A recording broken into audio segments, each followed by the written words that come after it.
안녕하십니까, 유동열의 안보전선입니다. 오늘은 간첩 이야기 제8탄 공화국 영웅간첩 성시백 이야기 제2부입니다. 제1부에서는 이 성시백의 신원상황과 성시백이 체포될 때까지의 그 활동 경력을 소개를 해드렸습니다. 이제 제2부에서는 성시백의 체포 경위하고 실제 성시백이 국내에서 구사했던, 전개했던 대남 공작의 위용과 사례를 소개해 드릴까 합니다.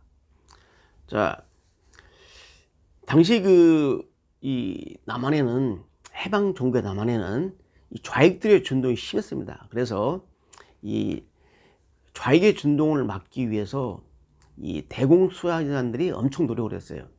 당시는 그 중앙정보부라는 정보부서가 없었습니다. 그래서 대부분 이 대공 활동을 갖다가 바로 경찰에서 했습니다.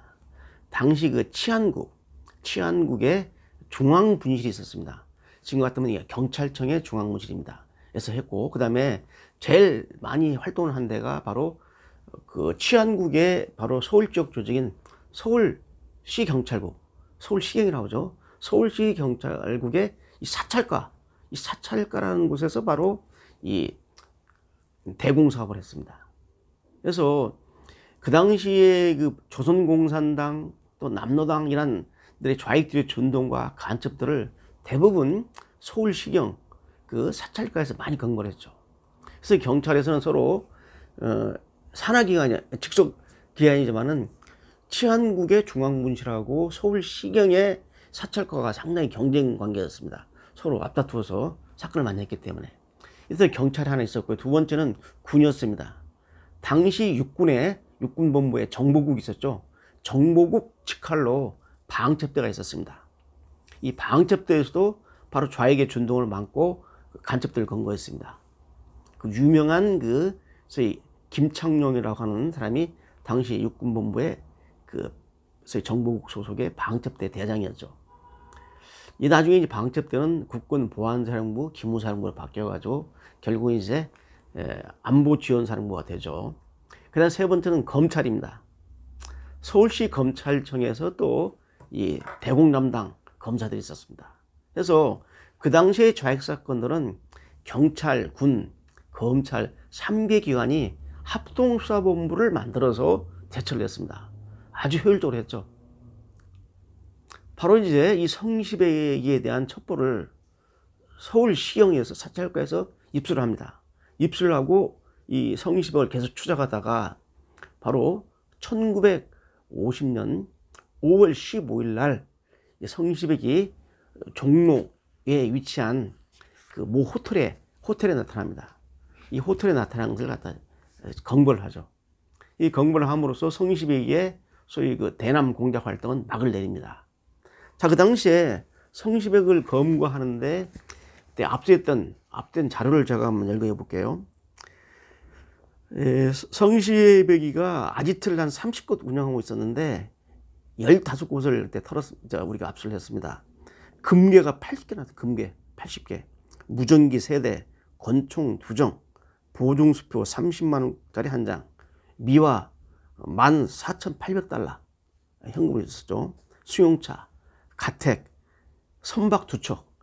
나중에 말씀드리겠지만 그 중국과 밀맥을 했습니다. 그래서 거기에 동원된 선박까지 있었어요.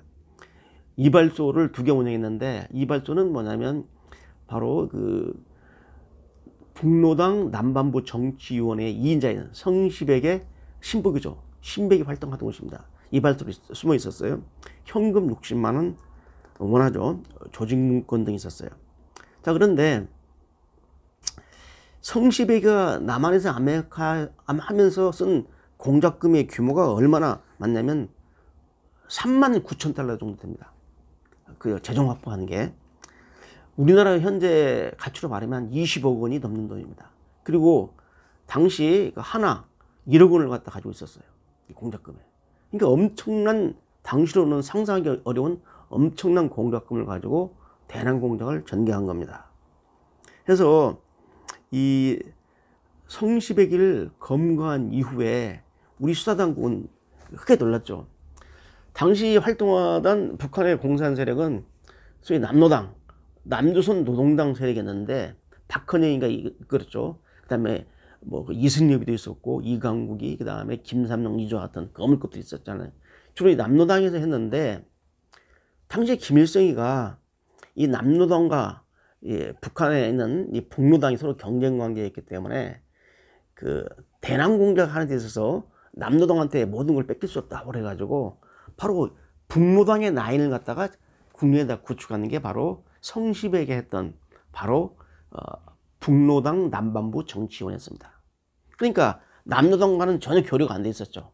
성시백이가 별도로 국내에 침투해서 김일성의 직접 지시를 받는, 남노당과는 별개의 조직으로서 남반부 정치위원회를 구축해가지고 활동을 한 겁니다. 그러니까 남노당도 성시백의 활동을 잘 모릅니다. 성시백은 남노당의 활동을 다 깨고 있었죠. 그래서 이 여러 사건이 발생하는데 이 도대체 남노당 쪽하고는 연결이 안 되는 사건이었기 때문에 이 우리 대공수사 당국에서도 남노당이 아닌 제2의 다른 간첩선이 있었을 것이라고 생각을 했는데 그게 바로 성시백의 소위 북노당 남반부 정치위원회였습니다. 자, 그러면 이제 이 성시백이가 했던 대남 공작의 사례를 좀 소개해 드리겠습니다. 무려 9가지 유형의 대남 공작을 했습니다. 크게 나누어 가지고.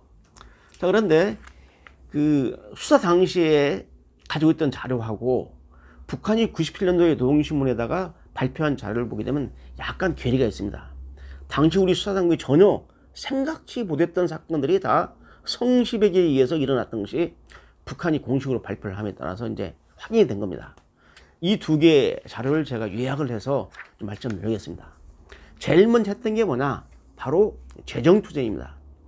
자, 간첩 활동을 하고 공작을 하려면 돈이 필요한데 공작금을 북한으로부터 받아서 쓸 수 있는 여건이 아니었습니다.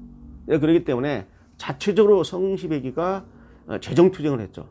그래서 1948년 2월 달에 이제 그때까지는 남북끼리 서로 교역을 했습니다.